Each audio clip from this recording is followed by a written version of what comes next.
কতদিন ধরে কবিরাজি করি, একটা ইয়া মানুষ আসে না।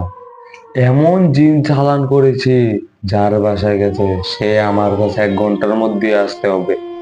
সমুদ্রের চোখ কালীপত্তার গোল, মোমবাতি নিভে যাওয়া অসুখের লক্ষণ, সেটা তোরা জানিস না।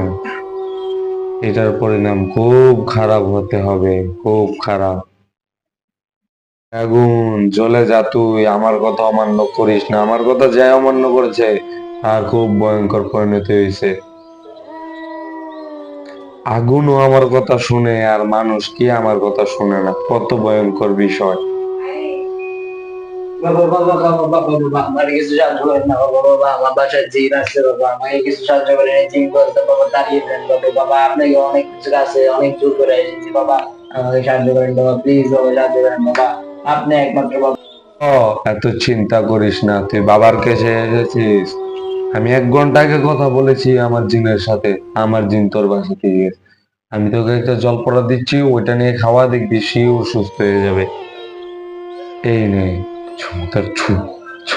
এই মাছটা যেদিন জলের নিচে ডুবে যাবে, ওই দিন তোর বাড়ি থেকে জিন চলে যাবে। থ্যাংক ইউ বাবা, থ্যাংক ইউ। আপনি এটা আমার দেওয়ার জন্য খুব ভালো হয়েছে বাবা। এটা আমার অনেক কাজে আসবে, আমার সবগুলো জিন চলে গেলে অনেক ভালো হবে বাবা। কিন্তু কিন্তু বাবা এই মাছটা তো ডুববে না বাবা, এটা তো আপনার দেখে প্লাস্টিকের মনে হচ্ছে, এটা তো কখনো ডুববে না বাবা। এই মাছ ডুববে না দেখে তো আমি তোর কাছে দিলাম। এই জিন কোনোদিন যাবে না, কিন্তু তোর ক্ষতিও করবে না, এটা তুই জেনে রাখ। তোর ক্ষতিও করবে না। এটা নেক্সট পার্ট, এটার দ্বিতীয় পার্ট পেতে এই চ্যানেল সাবস্ক্রাইব রাখুন। আগামীকাল দ্বিতীয় পার্ট আসছে।